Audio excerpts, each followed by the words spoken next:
and not really trying to do anything special here.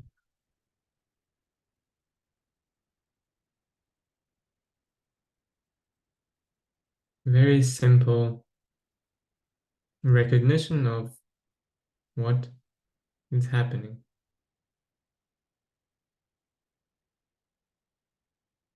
There is the feeling of the body sitting,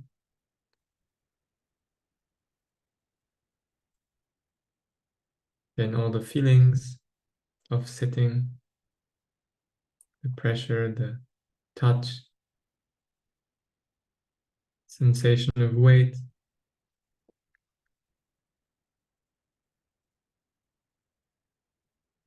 maybe also the sensation of kind of uprightness, of slight resisting the pull of gravity, and a sort of stability or strength from holding this form.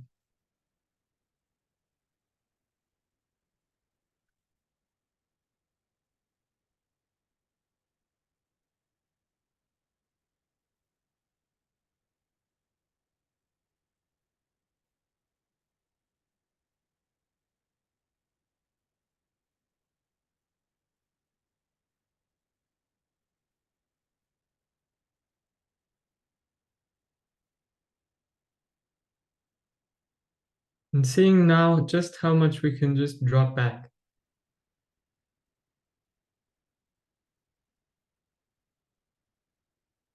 How easy just to let go of everything that seems to be important right now, that seems to be more important than settling here into the moment. Just really letting go of all that. It almost feels like you are unclenching your hands, dropping whatever you were carrying. It can be a very physical sensation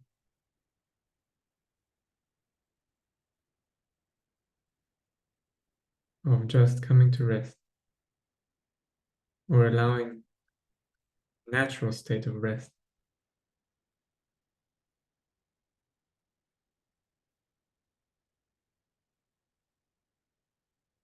the natural state of stillness,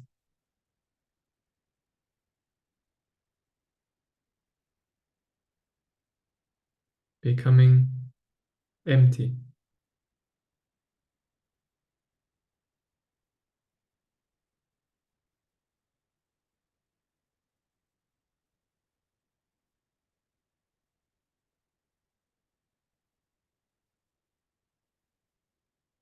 And we're going to continue the meditation here for a few minutes. But now I just invite you to open up the eyes, not to look at the screen, but just looking at a point somewhere in front of you.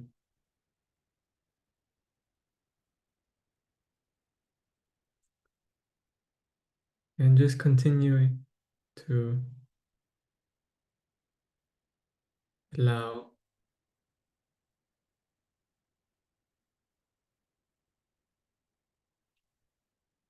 the experience of the body to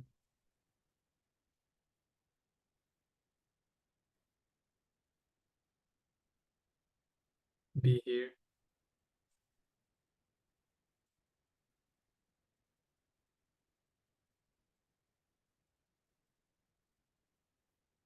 So it doesn't make a difference actually if our eyes are open or closed.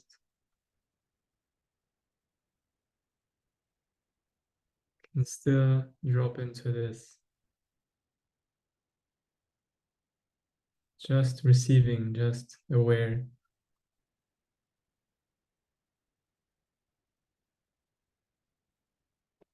of conscious experience.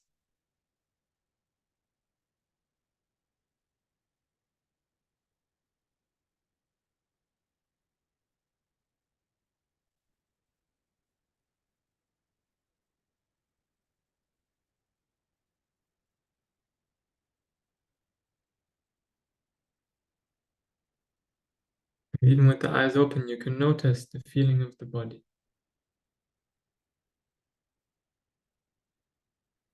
Now there is more stimulation. So we are opening the visual sense. There, almost like more of the brain is going towards recognizing, perceiving the visual field. But even with eyes open, we can still sort of gently allow the body to be more in focus, to sense the legs, the touch of the ground or the chair,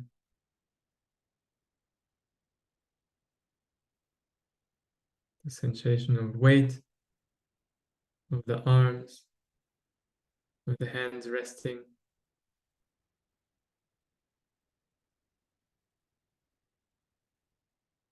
and the sensation of stability, of this kind of uprightness.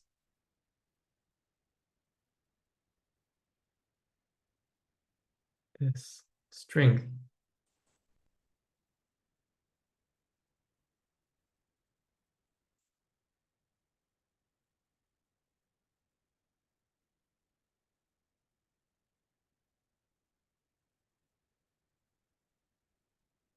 So as we are learning to bring this meditation into our everyday lives, it becomes a little bit more tricky, of course, when there is more stimulation. As we open the eyes here, it's just a little bit more visual stimulation, but of course, as we move about our day, there's many, many more things happening. People talking to us, we talking to people, working,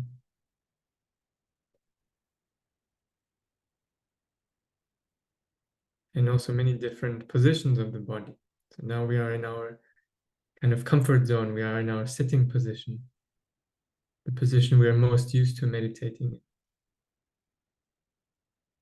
But throughout the day, we will be in many different positions, standing, walking, doing something with our hands, typing,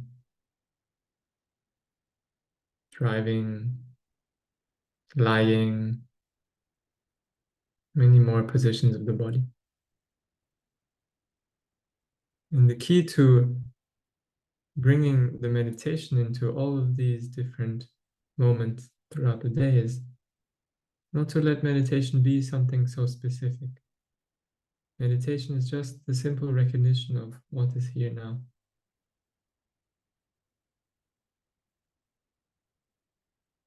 And the sensory experience is always a good place to start. Sensation of the body.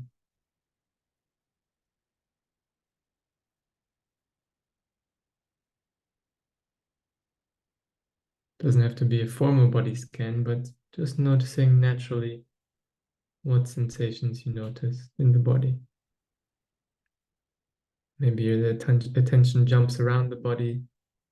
Maybe it feels more like you are feeling the whole body. Maybe you're feeling more the breath.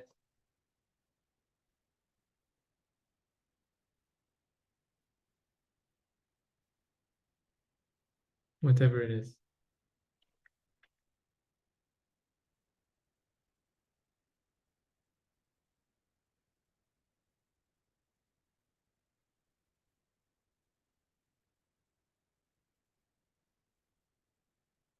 So this type of awareness that we are practicing on the cushion, this way of relating to experience, of seeing the experience clearly, to clearly recognize thinking when it's pulling us, when we are creating many stories, when we're abstracting into different worlds in our mind, dreaming, just simply waking up to this moment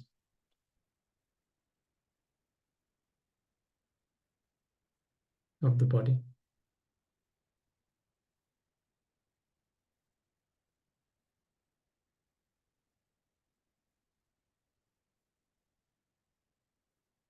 Okay. And you can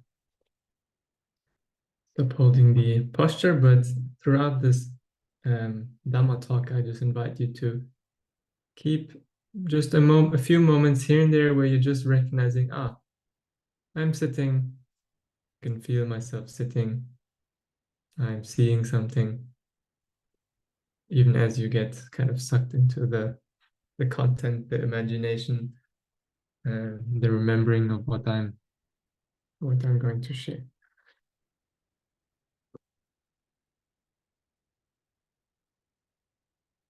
So maybe to start with a brief question. Um, have you noticed, especially more throughout the day, have you noticed, were there little moments of more awareness?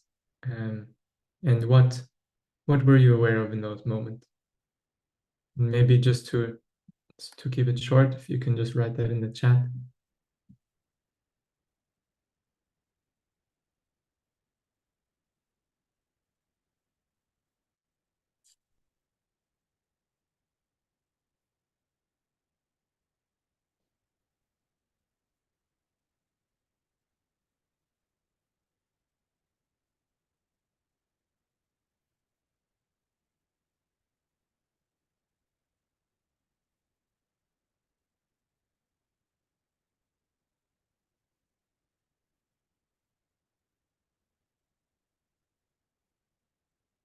More attentive towards what, Elizabeth? What you were more attentive of in your interactions or at work or doing things around the house? Okay, Adam, noticing more moments throughout the day when I was aware of how I feel, or sensations in the body, an overall sense of presence. Great, you can get the subtle feeling of presence. More memories coming up also. Yeah, exactly. So this is it's really not such a sometimes we come in meditation and we expect like fireworks and crazy states and things. But really the and those can happen for sure in meditation practice and on retreat and but they're really not the point of the practice. It's much more about this more subtle, ordinary moments of awareness. And those they starting to happen more and more. And they're happening more and more throughout the day. And then we're kind of just allowing ourselves to be with what is. And the more we are just with what is, the less there is comparison, the less there's ideas of needing it to be different, um, to run after something that is not here, to push something away that is here. And then naturally the consequence of that is a state of presence, is a state of ease with what is, not needing the conditions to be different. And of course, we can still do things, we can still work, we can still talk. Doesn't mean we just become vegetables and never try to do things in the outside world again. But it's coming from a place of presence, of more space. Okay, let us jump into here. This.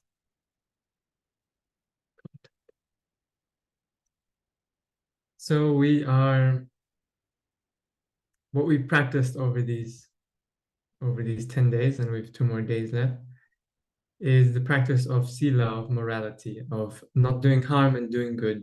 We have the precepts, and we have intention to just bring a little bit more loving kindness into our body, speech, and actions, into our mind, speech, and action.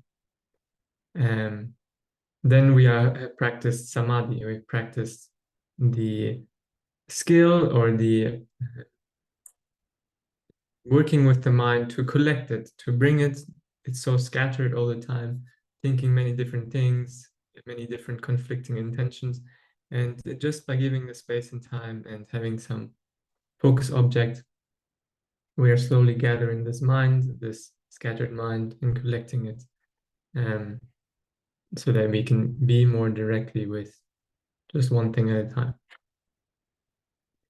And in the same time, we are going deeper. So especially from day 5 onwards, practicing Vipassana, practicing the awareness of sensations, practicing to see them as they are, to not react to them, to not push them away, to not crave something else. And learning, seeing how the mind and body is working, seeing how the mind is constantly going, abstracting, worrying, doubting, fear, and falling asleep, all these phenomena, irritation appearing, joy appearing, moments of peace appearing.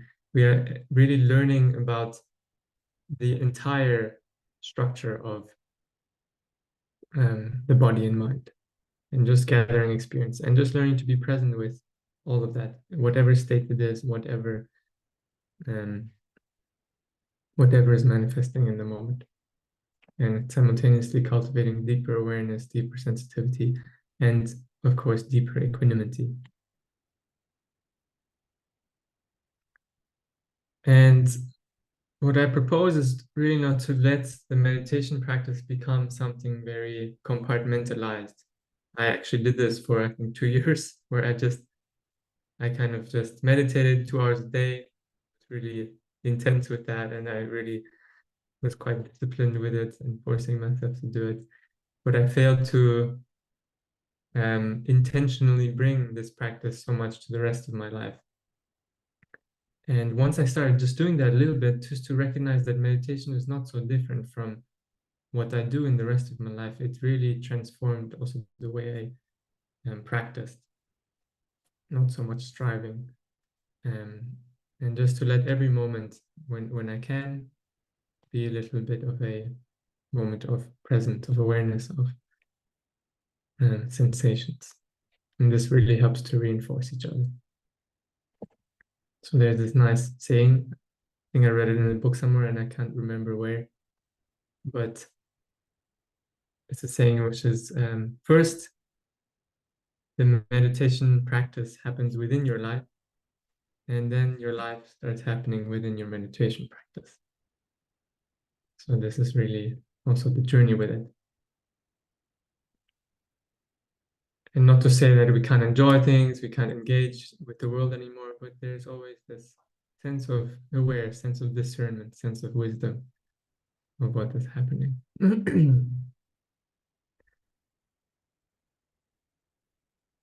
So the fundamental idea of Vipassana meditation is to slowly start to replace our misunderstanding, our delusions, our ignorance, our blindness, so to speak, like having glasses through which very little light actually passes through, and we are just constantly perceiving reality from our projections, from our ideas, based on our past memories, based on our past trauma, our past when we were hurt, and seeing the world just constantly through this frame. Not only the outside world, but also the inside world, the inner world of our thoughts, our emotions, our sensations. And by examining more directly this experience of our inner world, experience of body, mind, starting to shift the priority from outside world just to seeing how the inside world is perceiving the outside world and reacting to it. And this kind of mess, this complete, how does this actually work? The entire structure of body and mind, how we are reacting, and why this emotion arises, why that emotion, why that reaction arises, why this thought arises. It starts to become a bit more clear. We start to just see the different pathways, the different manifestations of body and mind, because body and mind is constantly affecting each other. Everything is arising dependently. So if there's a certain state of mind now, if there's a state of mind of anger, that's going to give rise very likely in the next moment to a state of mind of anger, and in the next moment in a state of mind of anger, or same thing with worry. Anxiety gives rise to this next state of mind, anxiety. if I create awareness, a little bit of intentionality to be aware, it makes awareness in the next moment of mind to be slightly more likely. And so we are just changing the habit pattern from reacting, from liking, disliking, from craving, aversion, from anger, worry, doubt, to just aware, just aware. And we start to see how the thing works, how the body and mind is working. And we start to see it earlier. So previously where we maybe reacted and then we were rolling in that reactivity for many hours or even days, now we can start to see it a bit earlier. Maybe after 2 hours we see it, maybe after an hour, or maybe even the moment it arises. You can see the moment something arises, and you're just clearly aware of it, it disappears again instantly.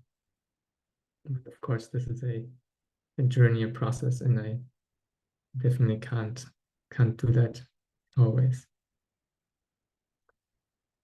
So step by step, the important thing is we are getting better. Every day we're doing this practice, we're devoting some space and time to just be aware. And this starts aggregating, this starts accumulating and creating the conditions for all those things that you mentioned in the beginning of the course, for more peace, for more clarity, for more integrity, for more understanding of the truth.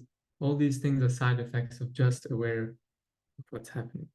So we're just creating the conditions for that. We can't necessarily create peace right here. We can't create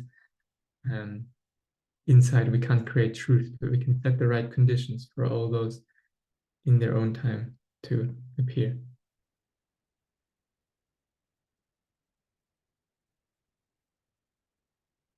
We are replacing misunderstanding, ignorance, believing in the delusions to wisdom. Slowly, with the practice of awareness and equanimity, just the seeing, just the understanding of how it really is. And this is not a place to arrive, it is a continuous process. Like we are slowly updating the system, to use like a computer science analogy. We are just putting in updates. We are slowly changing the assumptions, changing the way the system is working with itself. And over time replacing some wrong assumptions, some assumptions that create suffering for ourselves and others, that create harm for ourselves and others, with some assumptions, some way of working, which is creating more more compassion, more helping ourselves and others.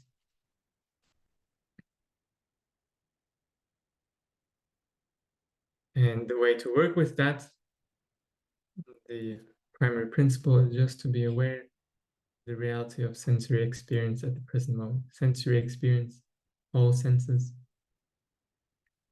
and just to keep working with that in the present moment. Just keep aware on the present moment. The only place you can practice is right here, right now. You cannot practice in the future. So just remembering just starting always right here. One common trap is to kind of, oh, wow, I feel so agitated. I'm going to practice later and remove this agitation. I'm going to, when I get home, I'm going to do it.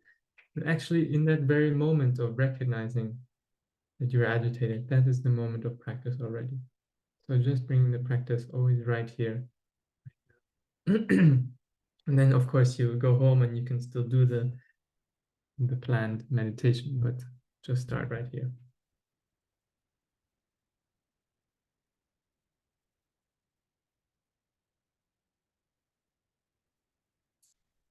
And a little question to reflect on or to investigate is, where do we feel our different emotions? Where do we feel our craving? Where do we feel our sadness? Where do we feel our anger? How do you feel anxiety or the restlessness, the doubt? And how do you feel that as a sensory experience, as an experience in body and mind? Just to be curious about that. And so here's a nice little graphic, which is this is self-reported results, so it's not some kind of these people weren't hooked up to anything to measure this, but basically people were asked, where do you feel these different emotions in the body? How do they feel? Do they feel more cold, more hot, more activating, more depressing in the nervous system? And these are like aggregated, I think it's about 300 people, um, where they're asked where they feel the anger, where is fear more located, happiness, sadness. So this is quite interesting how different the somatic, the sensory experience of the body is throughout all these sensations and throughout all these emotions. So just to be curious about that and to feel that and to be with that in equanimity. It's not about just the awareness, just the sensitivity. It's also about equanimity with what is.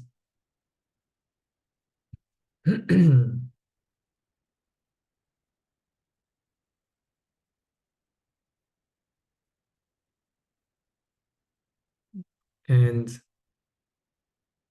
one,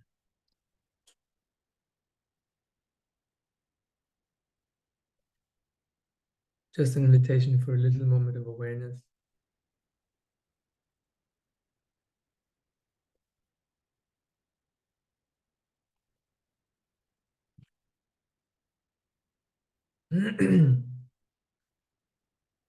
One of the biggest wisdoms in Vipassana meditation, one of the primary characteristics that we are developing our insight, our understanding of when we're meditating, is the wisdom of change. Seeing that everything is constantly changing. The wisdom of anicca. Anicca is Pali word, it means impermanence, inconstancy, instability. And our experience is constantly shifting. We just, in our minds, we assume it to be stable, assume it to be constant. When I'm angry, I am angry. This is a steady state. And we often extrapolate, even if not consciously, this state to last forever. For example, when we have some anxiety because of something in our body, like some little bit of sickness or a little bit of pain in the body, we freak out. We think this is going to be here forever, and we and we like try to really change it. And oh my God, this is going to be so bad. But just to recognize this changing, this is changing. So even if you sit here now, what in your life has not changed? All the different states that you faced, even in these last 8 days, or the states that you faced in your whole life, the sadness, the anger, the doubt, the confusion, the worry, the joy, the peace, the happiness, it's all impermanent, all impermanent.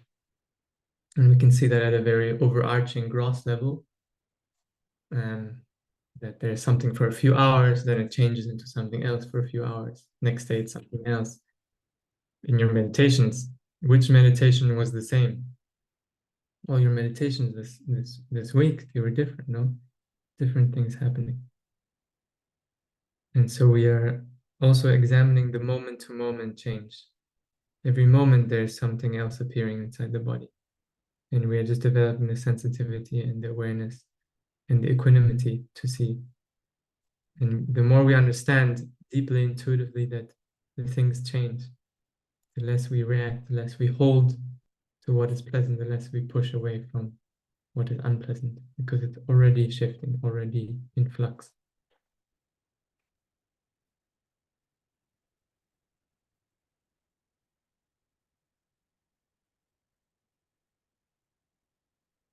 Something that seems stable, continuous experience is really made up of different phenomena appearing, disappearing, appearing, disappearing, some emotion, some feeling, some thought,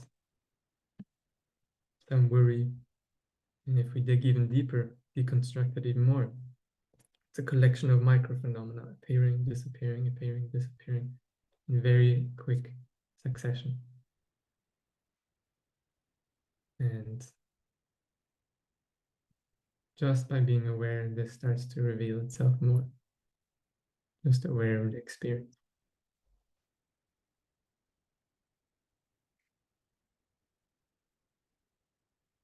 So then we're moving on to the two pillars of practice, the formal daily practice and the life practice. So just a question out of curiosity. Now we are just three in the call. But did you have a regular daily practice before this course? And for how long would you practice every day? Was it 5 minutes, 10 minutes, 20 minutes? And if you didn't, that's also completely fine. Maybe it was infrequent, once a week.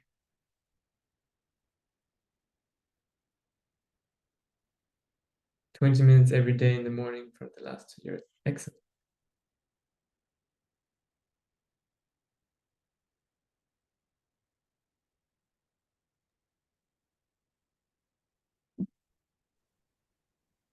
For me, Yeah.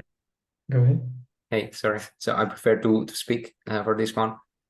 So I did have a stable practice, including yoga, asanas also, and some breath work maybe for 2-3 years, maybe a bit more. But the meditation part was no longer than 30 minutes, I think, like never. And this made a huge difference for me now, sitting for 1 hour. It transforms a meditation session in my experience. Even though, and this is why I'm saying it like that, because for me it was a surprise. I had a practice for many years and keeping it every day, but never having really long meditation sessions. Interesting. And what is different with the long sessions? The most notable first thing was the irritation of my body and the thoughts coming up. So anger coming up, frustration coming up, just wanting to get out of it. And then when after the first few days, when I started getting used to it, or my body started getting used to it more, of course there was also numbness, but I started getting used to all these things. So more things started arising, like memories that I never thought about for a long time now, some calmness, some acceptance, and yeah, that was, and also some deep contact with my body, like with some parts of my body, really being there, really feeling there, just being there, which I did not experience before. It was more superficial before. Great. Amazing. Thank you for sharing this. Yeah, the longer practice can really, it's not just the same thing and just longer, but there's accumulation. We are allowed to go deeper, and for sure, sometimes can be more difficult. But seeing more, and especially also on retreat, it's not just the same thing and 10 hours a day. It's accumulating. It's building on top of each other, and we are really invited to go quite deep, and then carry that into the rest of our lives. Elizabeth, you just went off mute. Hi. No, I have been practicing meditation for a long time, and group meditation, as well as a lot of Buddhism, a lot of walking meditation, and things like that. But I think what was different here was what Adam said was the 1 hour alone. I do some group meditations 4 times a week, but being alone was different. And the second, I think, was I think the equanimity, the emphasis on equanimity was helpful to me personally, because I'm a very peaceful person with myself, but I am impatient with others. And I feel, when you asked earlier about being attentive, I think I am more kinder in my approach to the world outside me through this exercise. At least for now. Great. Thank you for sharing.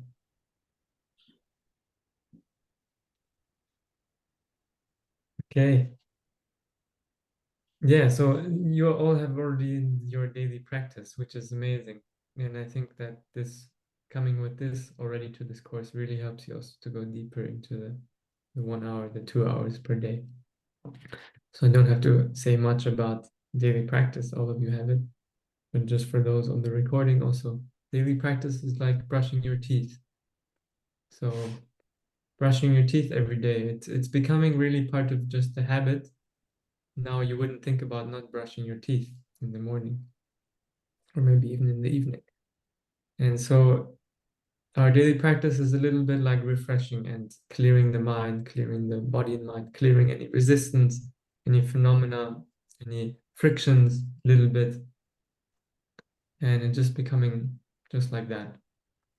And it's something that slowly builds over time. You won't see as strongly with the daily practice that, oh, from 1 week to the next, I'm becoming super amazing. But it's really slow but consistent working away at it.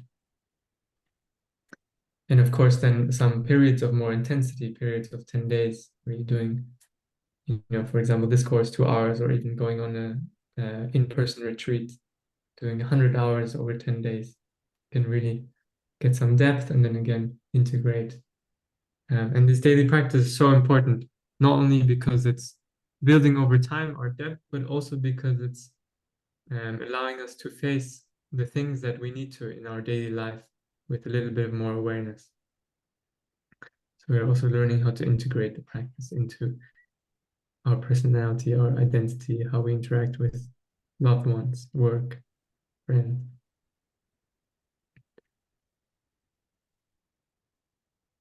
And the recommendation is 30 minutes is great. If you can do a little bit more, also great. But 30 minutes, I feel a good kind of baseline to work with. If you will just do 10 minutes a day, it's helpful, it's nice, but it won't build so much over time. Personally, I'm doing 1 to 2 hours a day, 1 hour minimum. Then if I can do a little bit more here and there, then it's kind of great.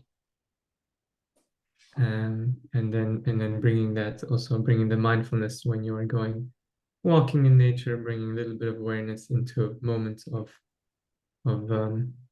throughout the day. And whether you're practicing anapanasati or vipassana, whether you're practicing mindfulness of breathing or the body scanning, especially in the first years, it's not so important. It's more important that you do something. So stick with what worked for you better in this course. And of course, so we have the graphic from the moment we're waking up to the moment we're going to sleep. We are just bringing a little bit of our practice, beginning of the day, end of the day, to really help us to stay a little bit less coming out of the center, a little bit more balanced through the rest of the day, like a boost.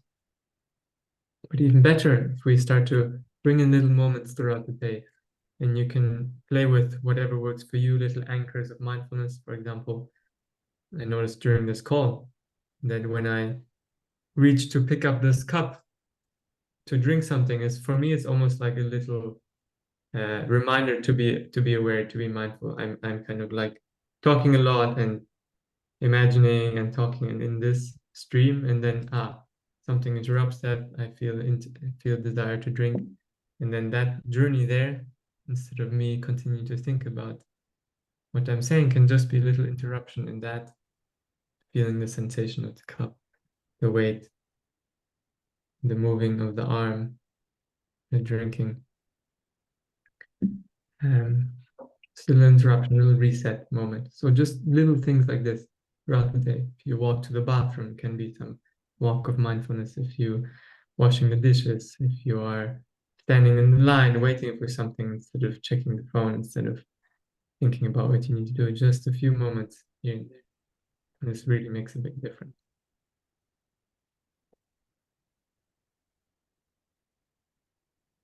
This is the idea of somehow dotting your day with moments, and then it's easier to connect the lines, it's easier to stay balanced. And the most useful anchor for that, for the informal life practice, is just the feeling of the body, the posture of the body, the sensation of the body.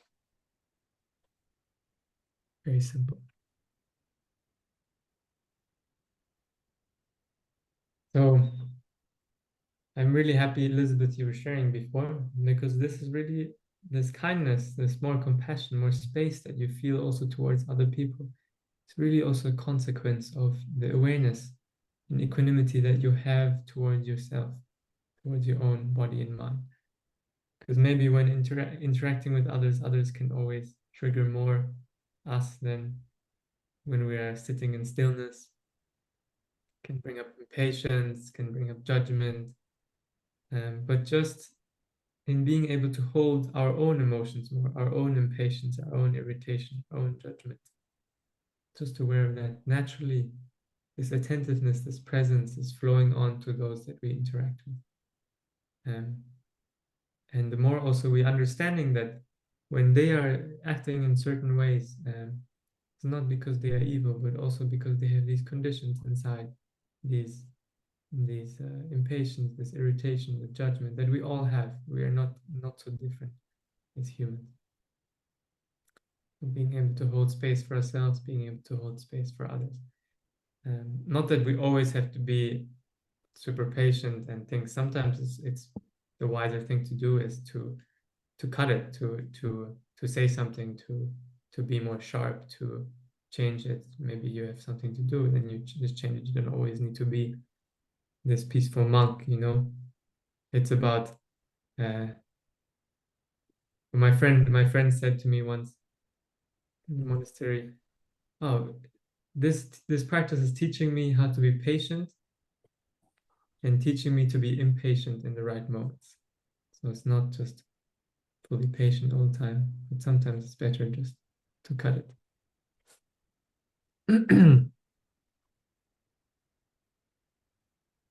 And to remember also that loving kindness, we think of loving kindness of compassion, we think of compassion as something like a state that we need to be in all the time, of friendliness.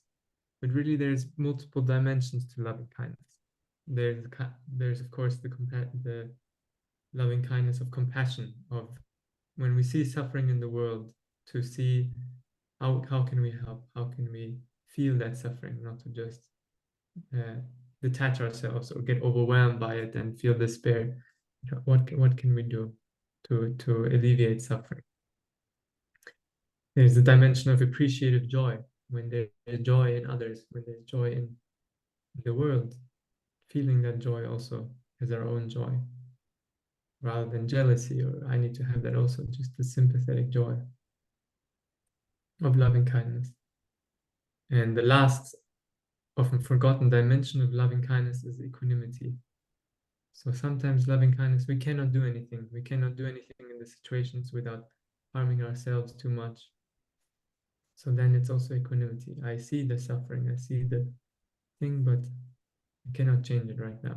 And there's equanimity, but equanimity not cold, detached. I don't care about this. Equanimity, feeling it, softening it, holding space with it, but also I cannot do anything and accepting it, acceptance.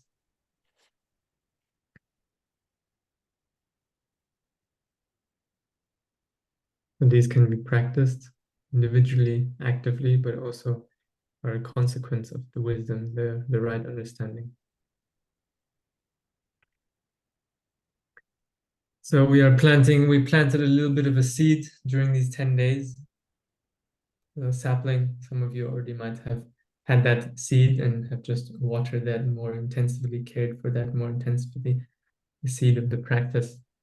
And over time, this is growing.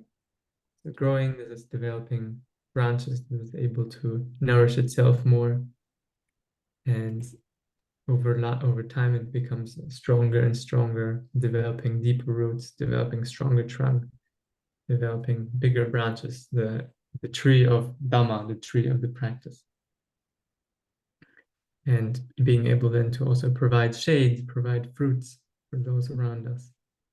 And shade in which other trees can grow, resources, fruits.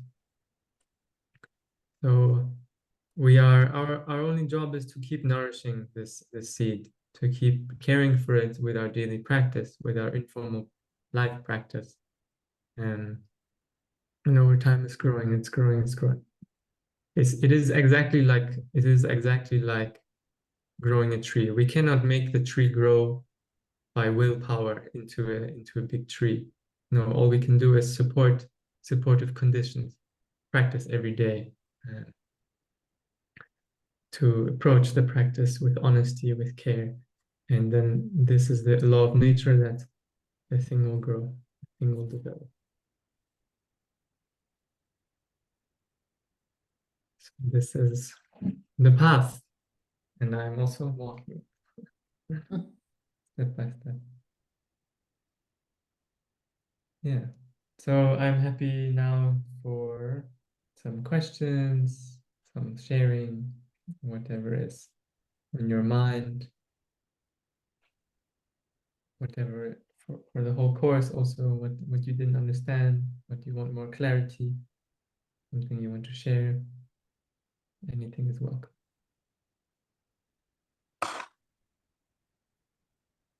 Oh, thank you, Raima. I like the example of the tree, how we can expand slowly.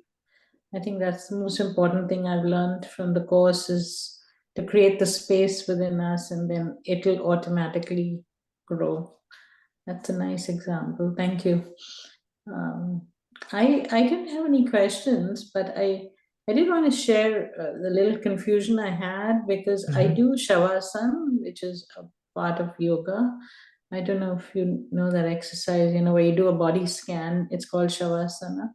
So in Like that case, lying on the floor. lying down, yeah. Yeah, yeah, So, sure. and I also do a body scan because I learned it from where research was done with diabetics, and I'm a diabetic. So, where they teach you the body scan to bring down your blood sugar. But in both cases, the body scan was designed to bring down your to a more calm state where I think you activate the parasympathetic nerves and relax.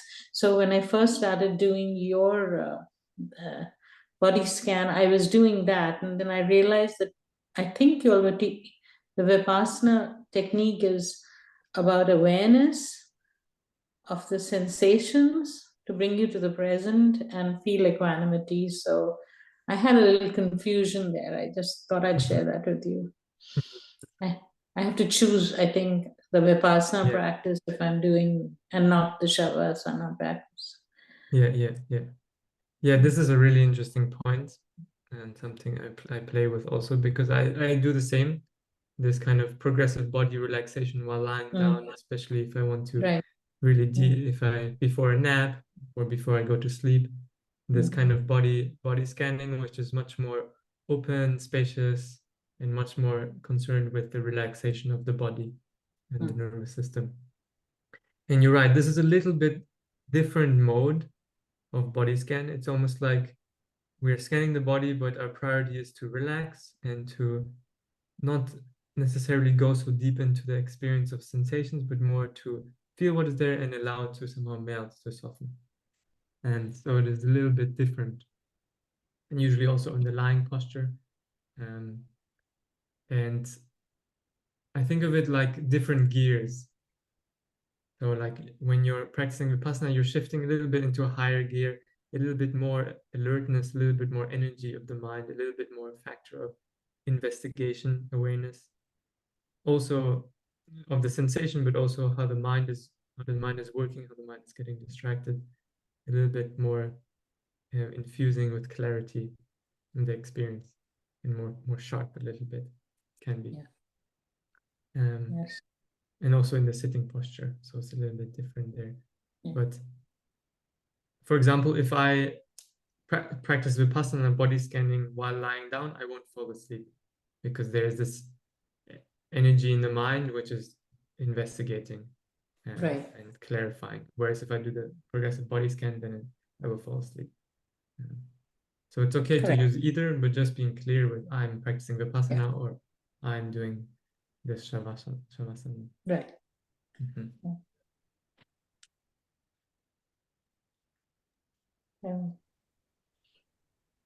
I didn't know if Adam had any questions. You just went off mute. I wanted to ask you if there's time to tell us a little bit about walking meditation, or I read your thing on the blog, but are you going to give us anything on walking meditation, or is it part of Vipassana, or? Yeah, walking meditation is also often practiced in Vipassana, and I'm actually currently recording a new course. I'm re-recording this current 10-day course, and I'm actually going to split half walking, half sitting meditation. So it is definitely part of the practice. In this tradition with the body scan, the Goenka tradition, they don't do walking meditation so much, but in other Vipassana traditions they do. For me, I think it's super valuable practice. I do half. I do half walking, half sitting meditation, because walking meditation is also a great way to bridge a little bit more. We don't go so deep into the concentration, into stillness, but we are also bringing the awareness into walking, where we have to maintain a little bit more. We have to keep more movement, which is also helping to somehow stabilize or widen our faculty of mindfulness in more thoughts coming during walking, more distractions also. So it's a very valuable way to practice. And in that blog post, walking meditation, I try to outline a little bit how to bring the Vipassana practice of body awareness, body sensations into walking. But the principle is the same, essentially. You're just aware of body sensations as you are doing it. Okay. Thank you. Yeah, I also want to say, I just wanted to say a big thank you. I really do enjoy, I did enjoy, and I do enjoy all the content, like the sharing, the lectures, especially the meditations. They are answering all of my questions, actually. Your comments during the meditations, they're just, on spot. They're answering my questions. And I'm very happy for this. And I also wanted to share just a thought that I've been, that has been coming to my mind in these last days, because I tried to experiment with few things over the years, and I also talked things through with my sister. So several things popped up, like psychotherapy, psychoanalysis, and how it can help you see truth and see the truth about yourself. And my thoughts there are that it can definitely help, speaking from experience, but it's also intellectualizing a lot, which is so different. It's so much different than what's actually happening in this meditation practice. And maybe both of them actually really offer some help. Yeah, I'm still not 100% clear on that, but I think that meditation can help without the psychotherapy, but psychotherapy without meditation, not that much. So that's my impression on that. And another thing is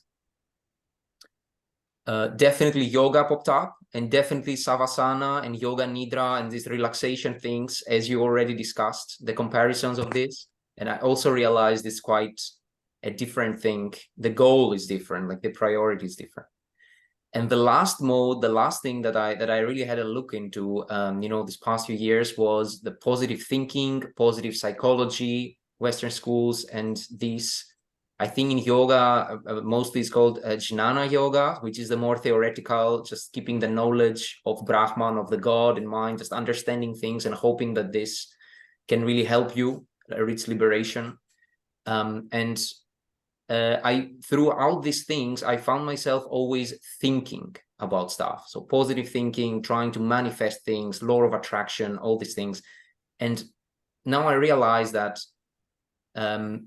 even if you manifest in your life everything that you desire, what's the point if you're missing the moment and you're not in contact with the here and now? You're even missing what you're manifesting. So it's not, doesn't matter in the end. Even if you think you're manifesting something, in my experience, by your positive thoughts, I have the power to manifest. I'll think about this stuff and I will. Yeah, but you're still lost in your mind. Whatever, it comes, but you're not there. So you missed it.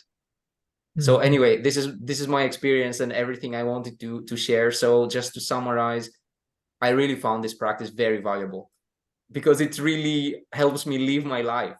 You know, that's it. Great, great. I'm very happy to hear that. Yeah, yeah. I like all the things you're bringing. Mentioning yoga, mentioning working with the body, mentioning psychotherapy, working with the psyche, personality, all of that. And I absolutely love all of those things. I think they are really valuable ways to work. And sometimes Vipassana, we're not working so much with the content, the identity. And so working at that level is so good. And me personally, I see my my life also as kind of these two ways of working. Like one is I'm going deeper into just the experience and the non-duality, the equanimity, whatever it is, doesn't matter. But then I'm also working, of course, in the relative sense. I'm working how I'm relating to people. I'm working in the um, working with my body a lot, moving, uh, working with the nervous system, and all of that, which exploring the emotions, exploring all the stories, and so for me, it's important that I'm clear with what I'm doing at the moment.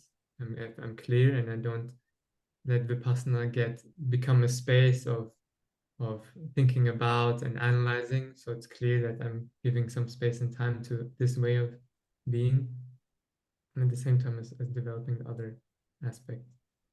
And I feel that with deepening awareness, because it's not only that we're feeling sensations, of course, with the higher clarity of awareness, consciousness that we're bringing, we can perceive more clearly our thinking and we can see ourselves more clearly.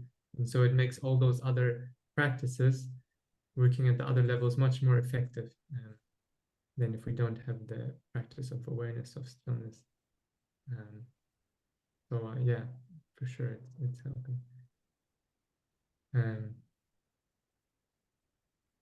Yeah, I think that's all I want to share. Thank you. It's really been a very, very useful course. I'm hoping to do your Satipatthana in January if you have it. Yeah. Yes. I read the book. I mean, I've read another course, but experiencing it is a different by a Sri Lankan person. Yeah. What's his name? I don't know the name. I have the book Okay. I can send you the name, but he's written The Direct Path, I think it's called. Yeah. Is it the Bhikkhu Analayo? Maybe I don't remember.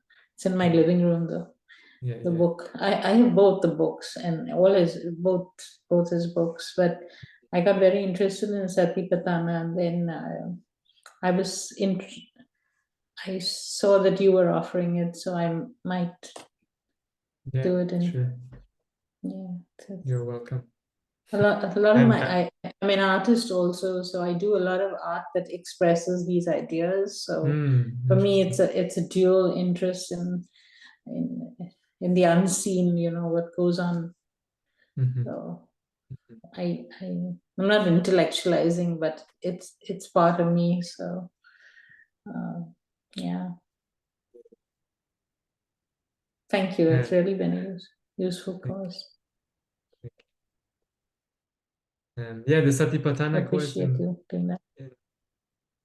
I'm sorry. Satipatthana course in January, it will be yeah, I like it because it's kind of somehow the people that survived and are still curious after these 10 days, they kind of go and they're welcome to do the Satipatthana. And here it's 8 weeks, it's more self-driven, like there's just one guided meditation per week, and then you're also encouraged to meditate in your own time, walking and sitting meditation. And then the lectures I couldn't say so much in these 3 lectures, of course, keeping it more superficial, but we will go through the four foundations of mindfulness, the mindfulness of body, mind, feelings, dhammas, and also more sharing. It will be more group environment, like sharing about it. So it's yeah, I really enjoy that. of course. Yeah, Yeah. I'm looking forward to it. I'll practice till then. But the 1 hour thing has been really to me takes you. It's like when you exercise. They say you should exercise that extra time. So I've always done 30 minutes. I feel the 1 hour has changed everything. I feel much deeper into the practice now because I mean, the 1 hour at a time. I did the 2 hours, but when you do 1 hour, it's different from 30 minutes. For me, so I'm going to do 1 hour every morning. So I'm prepared to go deeper. Great. Thank you. Thank you for the Okay. call. Yeah. Thank you very much, both of you, and for showing up today. I have to see how I do about the 12 p.m. thing, but No, that's okay. I thought maybe Nilofer said she would be here, the lady from Istanbul. So I thought she may have got it wrong. yeah, okay. She's been at all for me, it's 1 o'clock in the morning. No, thank you for joining in 1 o'clock. No, that's okay. I can go back to sleep. What time is it where Adam is? I don't know. Where is he? It's 12 now here. It's just 1 hour after the Central European time. Oh, okay. So it's 12. I mean, with the sun up in the sky. That's what I mean. Not in the evening. Okay. Yeah, it looks like bright over there. Yes. Natural lighting. Okay. Then Thank you. Yeah, I sent you an email about the pay, the thing. Do I have to sign in for that pay? If you could look at the email and reply to me. I think I might have got confused about the donation thing. Am I to sign in to some website? No, Because I did the it- whole thing, well, but I think it didn't go through. I think I it have to depends. sign I'll in. check, but it depends on what you're using. If you want bank transfer or It was a credit card card. or- That's correct. that's Just check right. the I'll have a email I look. sent Yeah, you. I'll If you have a can look. reply to me, so I can finish that. Yeah. Much I appreciated. got a little confused. Thank you. Thank you. Thank you Take very care. much. Very much. Bye Thank bye. you, Adam. Yeah. Bye, Bye. Ryan. Bye. Bye. Bye. Thank you.